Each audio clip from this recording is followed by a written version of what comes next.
Aklas pasimatymas - laida kurianti ryšius. Laidą rengia Automoto Group. Dalinai remia Medijų rėmimo fondas ir Telia, kad kiekvienas ryšys būtų tikras. Telia - įdomiau, tik gyvenimas visiems.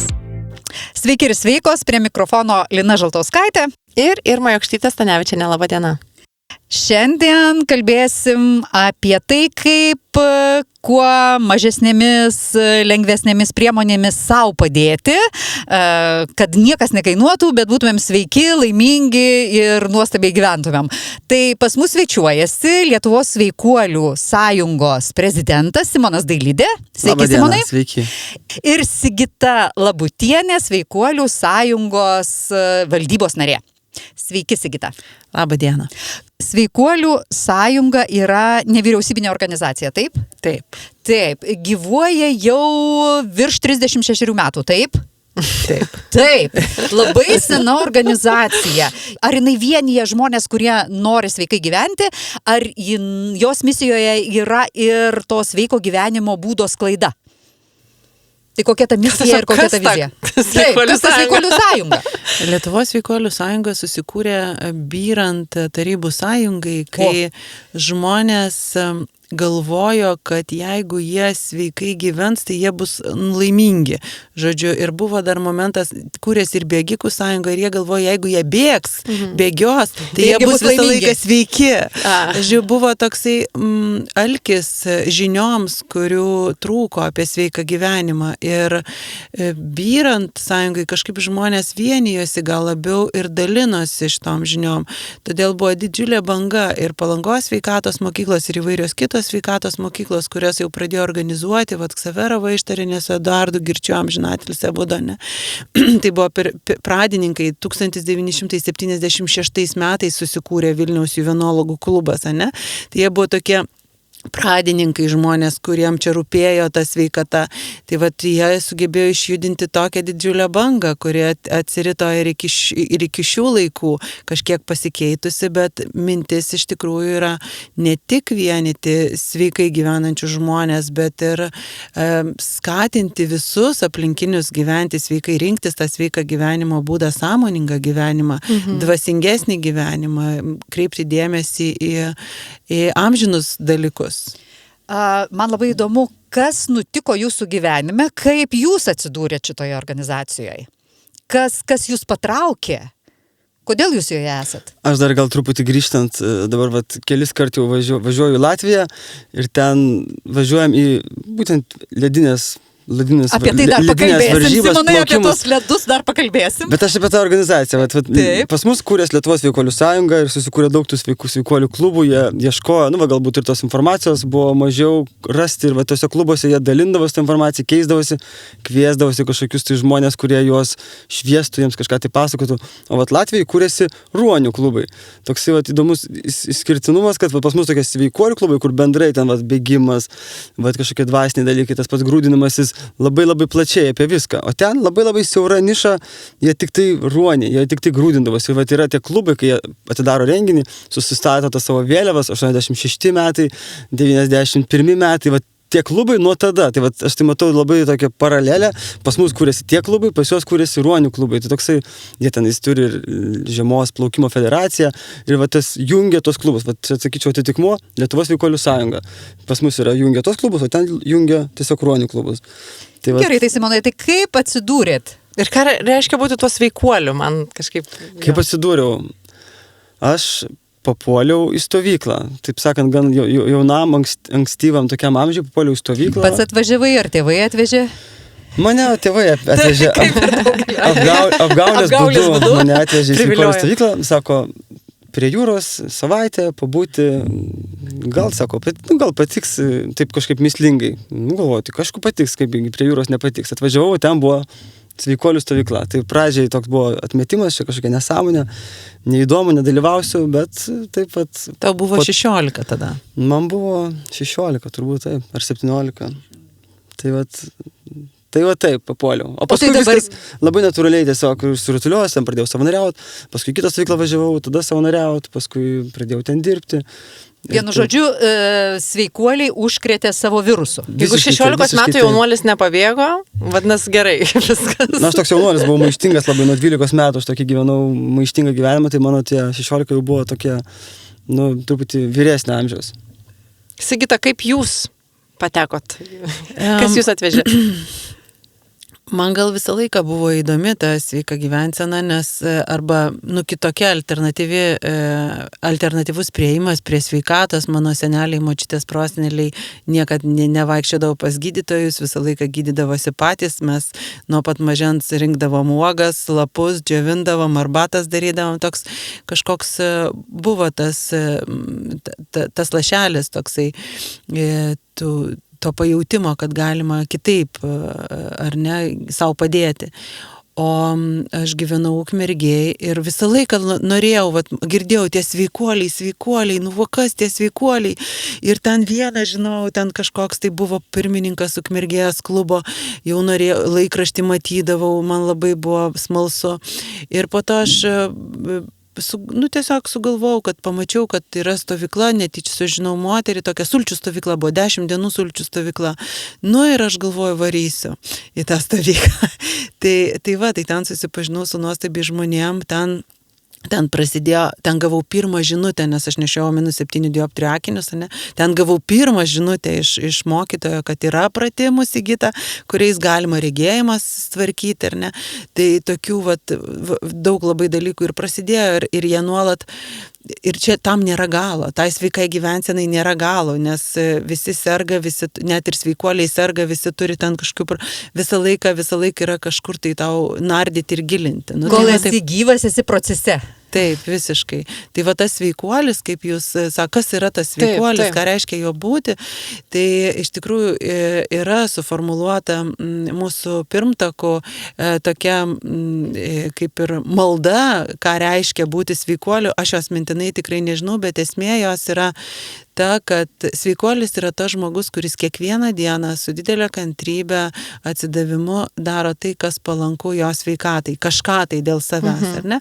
Tai nepaisant to, ar tu dabar vartoji alkoholį ar nevartoji, valgai mėsą, grūdinėsi ar nesigrūdini, jeigu tu kažką darai link to, šiandien negersiu, žinai, šiandien pasigrūdinsiu, jau tu galima sakyti, esi tam kelyje, bandydamas, tyrinėdamas, nes tai po to duoda skonį ir patirtas skonis nebeleidžia apie save užmiršti. Simonai, tai dabar jau apie tuos ledus ir tą šaltį, kuris žiema atkeliavo pas mus pilnai į Lietuvą ir startuoja jūsų mėgstamiausias turbūt metų laikas. Jūs esat to grūdinimosi entuziastas Lietuvoje, ledinės eketės propaguotojas.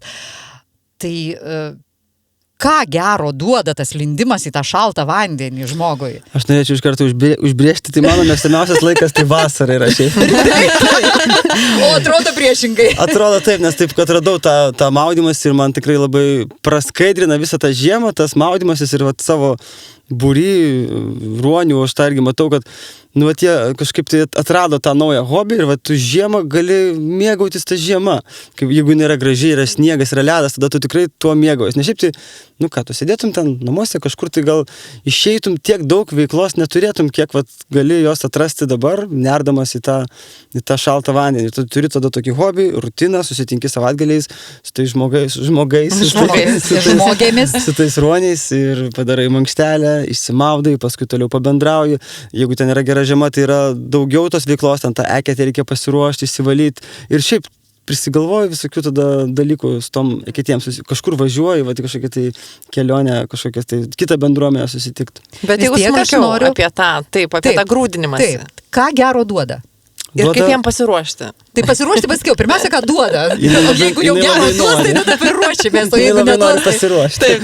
Tai pirmiausia, kas gero organizmą? Duoda stipresnį organizmą. Tu kiekvieną dieną savo organizmą grūdini ir tą dieną tu jau didesnio streso tikėtina, kad neturėsi. Kaip jeigu ryte tu tą padarai, įsimaudai, tai tu būsi visą dieną toksai užsigrūdinęs nuo tokio streso ir nuo tų kažkokių tai skraidančių bacilų, tu jau jas galėsi sudeginti savo imunitetu. Tai duoda gerą gerą savijautą, gerą sveikatą. Čia galima dar apie psichologinę sveikatą. Tas tikrai duoda gerą nusiteikimą ir tu tuo momentu tu tikrai būni čia ir dabar ir išlindęs, tu turi visai kitokią nusiteikimą, kitokią nuotaiką, tikrai pakelia nuotaiką ir sužadina mūsų ten daug hormonų, kurie mums ir duoda tą gerą visą efektą. Taip, tai reiškia, Simonas pasakė labai svarbų dalyką prieš tai, kad tai leidžia žiemą paversti kažkuo šviesiu, todėl kad žiema paprastai yra toks niūrus laikotarpis, kai žmonės, depresyvesnis toks laikas, ar ne, kai norisi šiltai, o va šita veikla, vanduo pats šaltas, jisai gelbsti nuo depresijos, nuo tų depresyvių nuotaikų ir ta bendruomenė, tu susitinki, tai nėra tik tai mankštelė, tau reikia susiruošti, tu tada susitinki su draugais, tu bendrauji po maudynių, net tada tu ruošiesi kitam, ateina renginiai tokie kaip nuotraukos konkursas, ar ne, ledinės nuotraukos konkursas, ten vėl prisigalvoji kokių gražių nuotraukų žmonės pridaro, tada jau ten artėja stebuklingo vandens naktis sausio 18, sausio 1 nauji metai, ir visi taip, žinai, tu būriesi į bendruomenę, kiekvieną savaitgalį renkiesi ir tai tokia, tampa šviesų tą žiemą. Tai klausytojai, palaukit, klausytojai klausysis ir galvos, aš ir taip galiu bendrauti šiltai, gražiai, ką man lysti į tą šaltą vandenį. Labai geri argumentai. Taip, aš suprantu, kad kraujotaka pagerėja, hormonai susibalansuoja, psichologinė savijauta pagerėja, bendruomeniškumas, metabolizmas paaktyvėja, viskas nuostabu, bet kaip nugalėti baimę įlysti į tą šaltą vandenį? Irma, tu bijai ar nebijai? Aš labai bijau, bet man dar ir toks klausimas, o kuo tai skiriasi nuo mano tiesiog šalto dušo, ar ne? Vat irgi kada tas šaltis, ar čia tada, kai su bendruomeniškumu jį sujungys toks veiksmingas, kaip? Šaltas dušas jis vis tiek nėra toks šaltas, kaip yra eketė. Šaltas dušas yra turbūt koks 10 laipsnių šilumos. O eketė yra, jeigu yra ledas, tai po ledu visada yra kokie +2 laipsniai vandens temperatūra. Jeigu ten jis labai šalta, ten ledukai sustraukia, tai galbūt ir 1 šilumos. Tai jis tikrai, čia tas yra jau ledinis vanduo. Tai namuose jis niekad nebus toks šaltas. Bet plus dar visas tas yra gamtos elementas, kaip tu eini į atvirą vandens telkinį. Tas grynas oras, ar tai upė, ar tai jūra, ar ežeras, tai tikrai duoda daug didesnį efektą ir turbūt čia labiau galbūt psichologinį, negu kad tam šaltam duše. Aš asmeniškai šalto dušo bijau, kaip kad jūs bijote eketės, aš bijau šalto dušo. Man tai neteikia tokio malonumo, kokį teikia atviras vandens telkinys ir aš visą laiką prioritetą teikiu šaltam. Bet ar ta baimė pagrįsta? Ar yra ko bijoti? Baimė pagrįsta. Jeigu jūs bijot, reiškia yra ta baimė, bet čia tam gali gelbėti jums bendruomenė. Tai mes esam sukūrę Lietuvos ekečių žemėlapį, kur yra apie 50 grupių, 50 bendruomenių, kurios renkasi kiekvieną savaitgalį ir ten tu gali įveikti tą baimę. Tu gali pradžiai ateiti, pasižiūrėti iš toli, kad tavęs nematytų. Kitą kartą gali ateiti iš arčiau, pasižiūrėti, paklausyti, ką tenais veikia visi.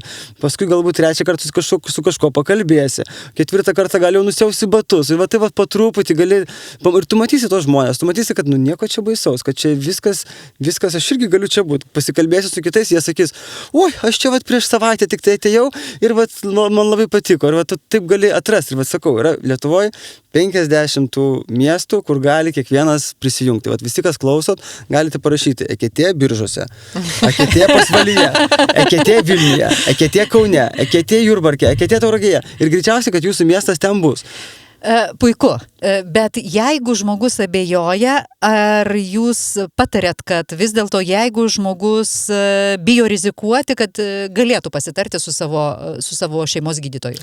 Žinoma, jis gali pasitarti, bet čia žmonės ateina tie, kurie jau nori tą baimę įveikti. Jeigu čia žmogus bijo ir jis tikisi, kad kažkas čia įkalbės, tikrai ar tam reikia ruoštis, Simonai? Ar reikia, pavyzdžiui, būti ten pasigrūdinus? Ar reikia kažką apie save žinoti arba būti tam tikros sveikatos būklės, ta prasme? Koks yra pasiruošimas? Ar tai yra tik psichologinė kova? Didžiąją dalį tai yra psichologinė kova. Jeigu jums bus ramiau, lengviau, jūs pasiruoškite. Jūs tą šaltą dušą, jeigu jūs naudojat, tai jūs jau pasiruošus esat, bet jeigu ne, tai jūs galit po truputį tą ruoštis duše, galit po truputį vėsinti. Basomis pavaikščioti sniege. Taip, visiškai. Tiesiog basomis pradžiai laiptinį pavaikščiokit, paskui galite. Bet ar jūs sakot, kad tai yra tik tai psichologinė priemonė, to nereikia šiaip fiziškai? Aš manau, kad tai yra psichologinė priemonė ir jūs tą tikrai galite padaryti ir atvažiavę į bendruomenę ir iššokti, įsimaudyti, jeigu padaryti tą būrį žmonių, viską teisingai padaryti, jūs liksit sveika ir energinga. Ačiū, Simonai.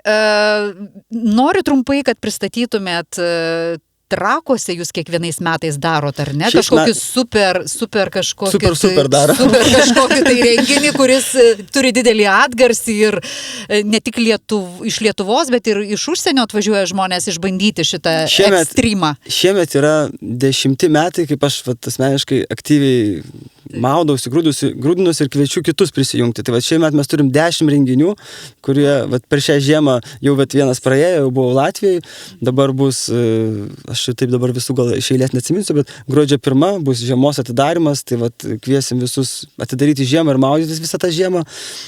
Sausio 1 tai bus pasaulinė ruonių diena, mes tokia esam puoselėjom tą tokią dieną, paskui sausio 18 bus 30 dienų iššūkio pradžia, kada kiekvieną dieną kviesim žmonės nerti tą šaltą. O tikrai niekam nesustoja širdis.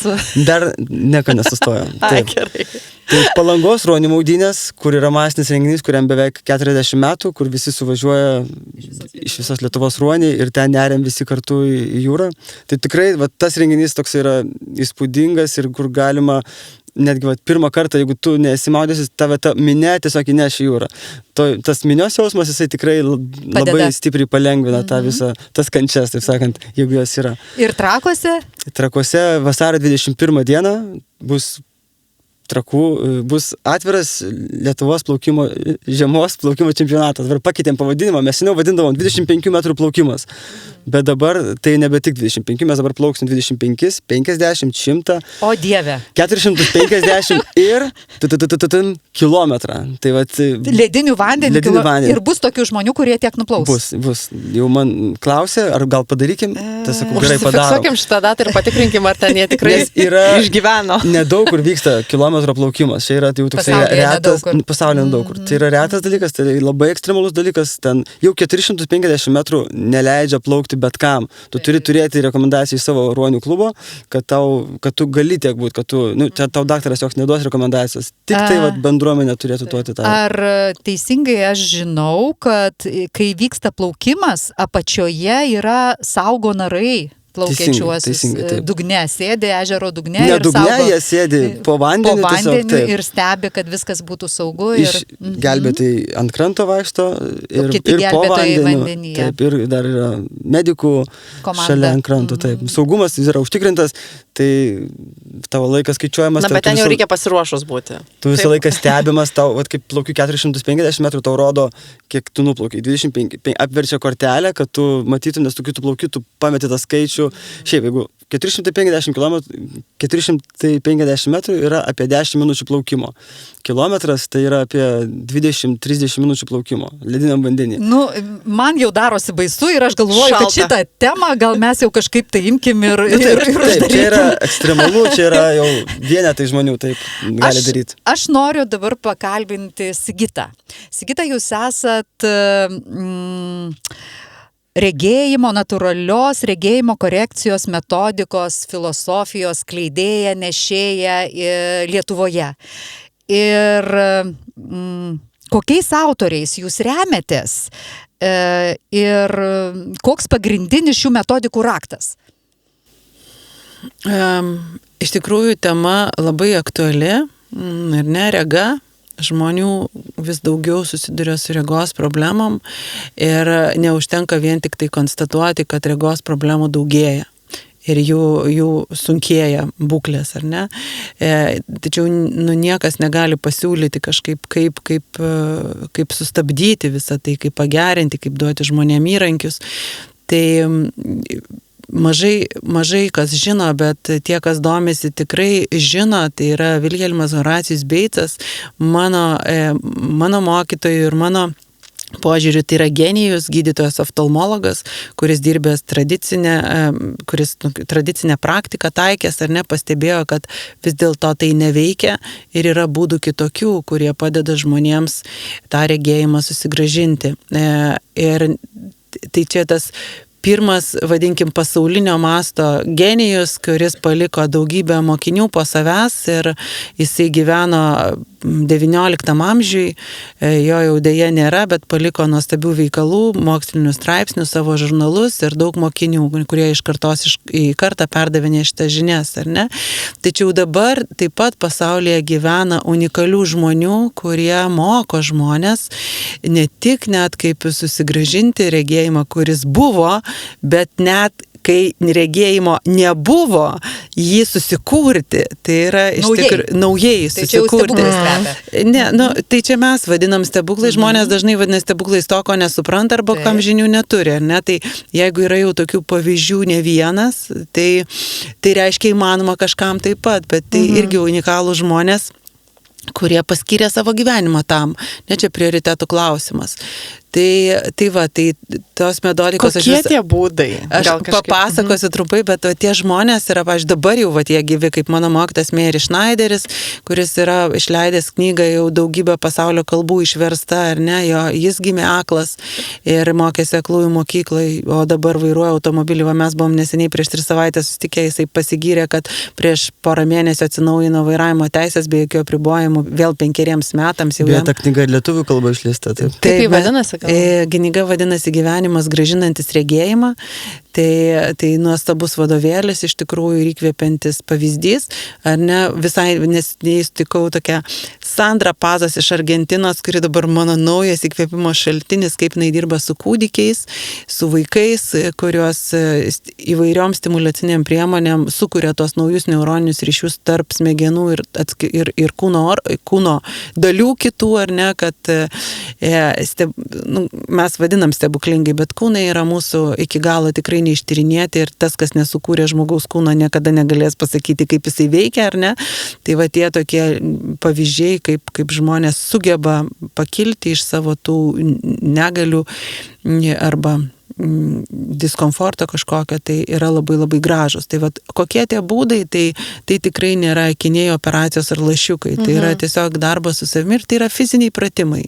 Paprasti, galbūt mums atrodo, kad labai paprasti, ypač jeigu kalbam apie kūdikius ir vaikus, bet su žmonėmis tai yra tiesiog paprasti būdai, kaip užsidėti delnus ant užmerktų akių, ar ne, kaip išnaudoti saulę, kaip žiūrėti, tiesiog mokyti žiūrėti, nes, pavyzdžiui, tie žmonės, kurie gimsta, kurie gimė ir neturėjo galimybės matyti, jie žiūrėti neturi įpročio, tai yra nepatogu, bet mes turim vieną tokią mergaitę, mano mokytojas Meiris, ar ne, kuri per 4 metus sugebėjo susikurti savo 40% regos.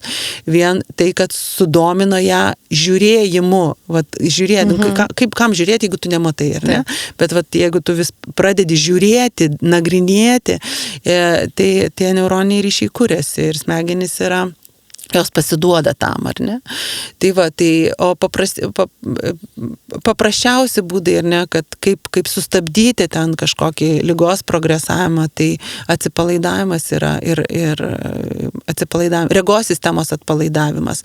Reikia žinoti, kaip atsipalaiduoja regos sistema, kaip pats žmogus atsipalaiduoja. Šiais laikais žmonės ne tik, kad nemoka atsipalaiduoti, jie nemoka pailsėti, o tai čia yra pirmas žingsnis, ne? O atsipalaiduoti ne tik, kad nemoka, negali, bet ir nenori, nes nėra laiko, nėra patogu net atsipalaiduoti, nes gyventi įtampoje mums yra patogu. Tai ar galima sakyti, kad šitų metodikų pagrindinis tas raktas, ko aš klausiau, ir yra atsipalaidavimas? Bendraja prasme taip, bet mums atrodo, kad mes atsipalaiduojam, kaip medituojam, smilkalų užsidegam, ir čia tipo atsipalaidavimas. Ne, atsipalaidavimas tai yra toks dalykas, kai žmogus nustoja naudoti ydingus įpročius. Ir tada... Kas tai yra? Pavyzdžiui? Pavyzdžiui, jeigu žmogus vaikšto sukandę žandikaulį, jo dantis dyla, ar ne? Tai jeigu jis nustoja vaikščioti sukandę žandikaulį, jo dantis nebedyla. tai jis atsipalaiduoja. Taip. Tiesiog, ar ne? Tai lygiai tas pats su akims. Lygiai tas pats yra su akimis. Jeigu tu stengiasi įžiūrėti, matyti arba prisimerkinėjai pas žmonės, pastebėkit, ar pas jūs ką nors yra, ten, pavyzdžiui, rūpesčio takelis arba raukšlės tokios. Žmonės žiūri tokie, jie net nejaučia, bet jų kakta suformuoja rūpesčio takelį, nes nuolat susi kažko tai. Tai va, jeigu tu išmoksti kitaip žiūrėti, atpalaiduoti kaktą, žmonėms sakau, atpalaiduokit kaktą. Žmonės galvoja, kaip tai? Tengi kaulas. Kaip jisai atsipalaiduoja? Taigi neįmanoma. Ne, bet kakta atsipalaiduoja ir yra jausmas atsipalaidavimo. Ne? Tai vat, kai mes išsiugdom kitus įpročius, tuomet kūnas atsipalaiduoja. Pavyzdžiui, jeigu tu kalbi balsu įtemptu, ne, ką nors įrodinėji, kad jau iki negaliu ir tu po to sakai, oi, kaip pavargau, ne, bet jeigu tu nustoji tą balsą savo per gerklę įtempinėti ir tu kalbi iš pilvo ramiai ir nieko nenori įtikinti, jau yra kitoks pojūtis kūne. Sigita, labai noriu, kad jūs pasidalintumėt, galbūt yra kažkokių gerųjų pavyzdžių jūsų vat, šiame kelyje. Gal papasakosit kokią nors laimingą istoriją, kai padėjo šitos metodikos žmonėm konkrečiai? Labai daug istorijų. Tai mums vieną bent jau. Žiūrėk, kuri labiau aktualesnė ir vyresniam žmogui ir vaikui. Viena ir prieš jūs sėdė. Taip, aš pati vaikštau be akinių 15 metų, ar ne, bet kuri labiau aktualesnė. Šitos praktikos jos padeda žmonėm, kurie nori to užsiimti, kurie jau tyrinėja, kurie jau, arba jam gydytojai pasako, viskas, Juozai, mes tau nieko nebegalim padėti. Dabar ieškok kitur. Tada jis ateina pas jūs. Jo, tada ieškok kitur, nes mes padarėm viską idealiai ir gerai taip, kaip mokėjom ir galėjom, daugiau sprendimų neturim. Medicina šito klausimu negali padėti. Tada žmonės atvažiuoja pas mus. Taip, ir mes tada ieškam alternatyvių būdų, nes iš tiesų derinant ir tą irgi yra variantų, bet daugiau mažiau aš linkusi, kad žmonės pirmiausiai išbandytų natūralius būdus ir neskubėtų daryti. Aišku, yra kritinių atvejų, čia apie tai nekalbam, bet ar ne, jeigu galima išbandyti natūralius būdus, aš būčiau už tai, kad išbandykim pradžiai natūralius ir tik po to darykim intervencijas. Bet tikrai sakau, kad yra tokių atvejų, kai tu negali nei laukti, nei galvoti kažką, tiesiog reikia pasitikėti tuo, ką siūlo gydytojai. Tai galima sakyti, kad šitos metodikos yra kaip tam tikra prevencija. Ar ne, kad mes galime juos daryti ir tada mums nereikės eiti pas oftalmologus, pas gydytojus ir dėti sakinius, jeigu mes leisim savo akims pailsėti. Nežinau, net ir mokykloje, ar prie ekranų, ar dar čia atrodytų labai paprasti dalykai, bet jie turbūt tikrai yra stebuklingai veikiantis, jeigu mes gebam prisiminti ir, kaip jūs sakėt, atpalaiduoti tą įtemptą žandikaulį ar įtemptą žvilgsnį. Aš tai nesakyčiau, kad tai yra tik tai prevenciniai kažkie dalykai. Tai yra dalykai, kaip pavyzdžiui, lygiai taip pat, kai aš susirgu, ar ne, peršalu, virusas užpuola. Tai aš nebeužsimu prevenciją, aš tiesiog gydausi, einu po šaltų dušukas 4 valandas ir pasveikstu per parą. Tai šitie pratimai taip pat, jeigu kažkas atsitiko, tu pradedi juos naudoti, tu gali išeiti iš tos būklės, kuri tave erzina, kuri yra nepatogi. O atsipalaidavimas pats yra prevencija jau. Ir aš sakyčiau, kad taip, jeigu mes gerai matom, bet dirbam daug prie kompiuterio ir jaučiam nuovargį, kad mūsų akis sausėja, kad akis pavargsta, taip, tada reikėtų daryti kažkokius tai kompensacinius pratimus, kurie atpalaiduoja, kompensuotų tą įtampą, ar ne? Pavyzdžiui, jeigu vairuotojas vilkiko vairuoja naktį, ar ne, tai jam būtinai dieną reikia padaryti pratimų, ten prisidengti akis delnais arba pažiūrėti į tolį 10 minučių, pasigrožėti vaizdu, ne, kad akis atsipalaiduotų, regos sistema atsipalaiduotų.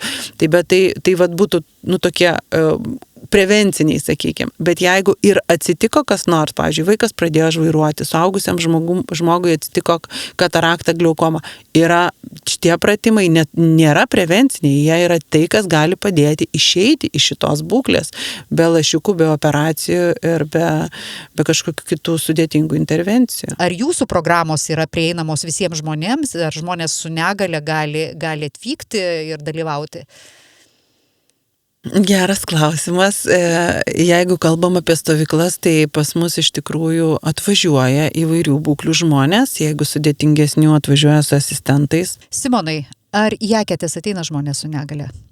Ateina. Mes turim tas bendruomenės ir žmonės esam ir iš neįgaliųjų vežimėlių įkeliam į Eketę ir jie plaukia. Wow.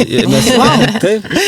Yra su viena ranka žmogus labai gerai nuplaukęs, netgi labai gerai nuplaukęs, ne tiek, kad įveikė tą, bet ir labai gerai Rezultatą nuplaukęs. Taip. Tai tikrai taip ir mes tą palaikom. Puiku. Esam ta vieta, kur galim žmogų, jeigu jis girdi, jis turi negalį ir jis galvoja, kad čia ne jam, kad čia jam per daug sudėtinga, nes ten yra ledas, ten nepritaikyta. Ne velnio. Sniegas, ne velnio, taip. Mes turim bendruomenės, kurios yra tam, kad padėtų jums. Puiku, labai gera tą girdėti, dėkojame mūsų sveikuoliams, aš jau pati esu įkvėpta, tikiu, kad ir mūsų klausytojai pulsto į Eketės. O dabar pasiklausykime savaitės įvykių apžvalgą lengvai suprantama kalba. Žinios lengvai.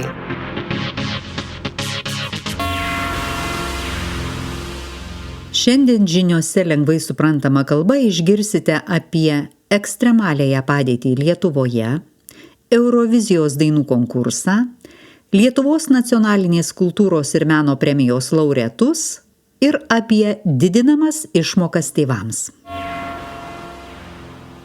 Lietuvoje paskelbta ekstremalioji padėtis. Ekstremaliąją padėtį paskelbė valdžia. Ši padėtis yra tada, kai kyla didelis pavojus valstybei. Pavyzdžiui, ekstremali padėtis gali būti, kai prasideda karas. Dabar Lietuvoje nevyksta karas. Valdžia paskelbė ekstremaliąją padėtį dėl kontrabandinių balionų. Kontrabandiniai balionai skrenda iš Baltarusijos į Lietuvą. Prie balionų yra prikabintos nelegalios prekės. Pavyzdžiui, nelegalios cigaretės. Nelegalios reiškia, kad Lietuvoje negalima jų nusipirkti. Balionai Lietuvai sukėlė daug problemų. Didžiausia problema yra tai, kad balionai trukdo Vilniaus oro uosto darbui. Vilniaus oro uostas buvo uždarytas jau 15 kartų. Tai reiškia, kad negalėjo skristi lėktuvai, žmonės negalėjo nukeliauti ten, kur norėjo ir negalėjo grįžti į Lietuvą. Valdžiai sunkiai sekasi sustabdyti balionus, todėl jie paskelbė ekstremaliąją padėtį. Valdžia mano, kad ekstremalioji padėtis padės sustabdyti balionus. Jie sako, kad ekstremalioji padėtis žmonėms nesukels jokių problemų. Žmonėms nereikia bijoti. Ekstremalioji padėtis yra reikalinga, kad valdžia galėtų greičiau priimti sprendimus. Už ekstremaliąją padėtį atsakingas bus vidaus reikalų ministras Vladislavas Kondratovičius. Eurovizijos dainų konkursas. Eurovizija yra dainų konkursas, kuriame dalyvauja Europos šalys. Praeitą savaitę vyko susirinkimas, kuriame dalyvavo atstovai iš Europos šalių. Susirinkime buvo kalbama apie politiką.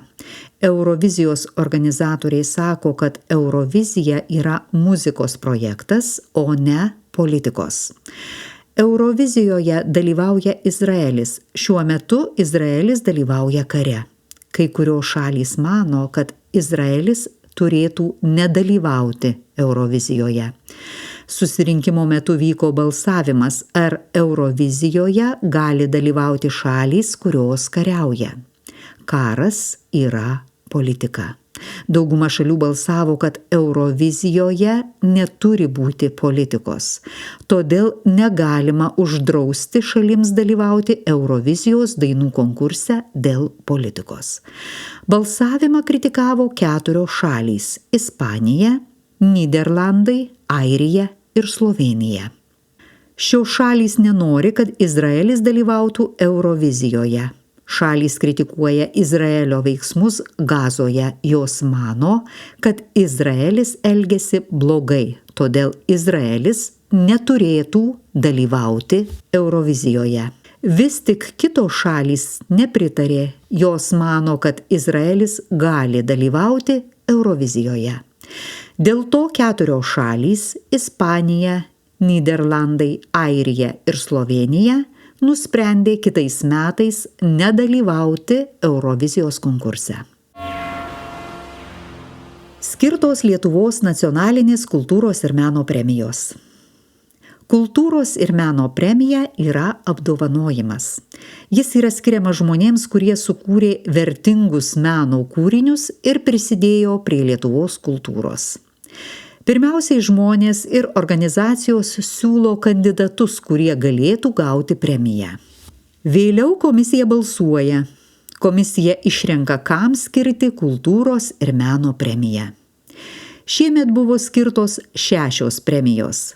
Dainininkiai Giedrei Marijai Žebriūnienei, istorikiai Marijai Drėmaitei, rašytojui Gintarui Grajauskui, aktoriui Albinui Kėleriui, režisieriui Ignui Miškiniui ir dailininkiai Laisvydei Šalčiūtei.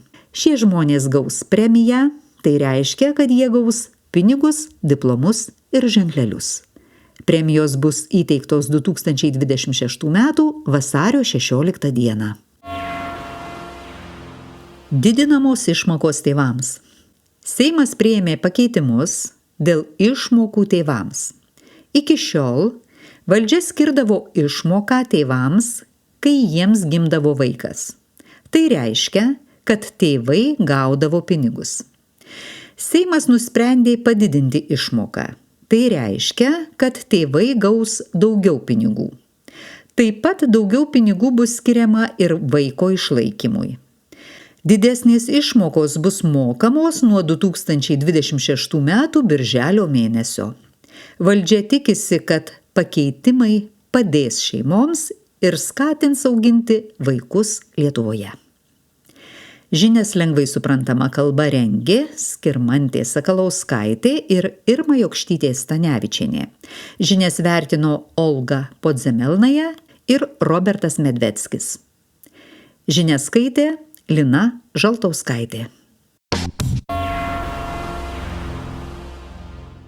Dėkojam šiandien nuostabiems svečiams už sveikatingumo viruso sklaidą. Tai yra Sigitai Labutieniai ir Simonui Daglydai. Ačiū Jums. Ačiū Jums.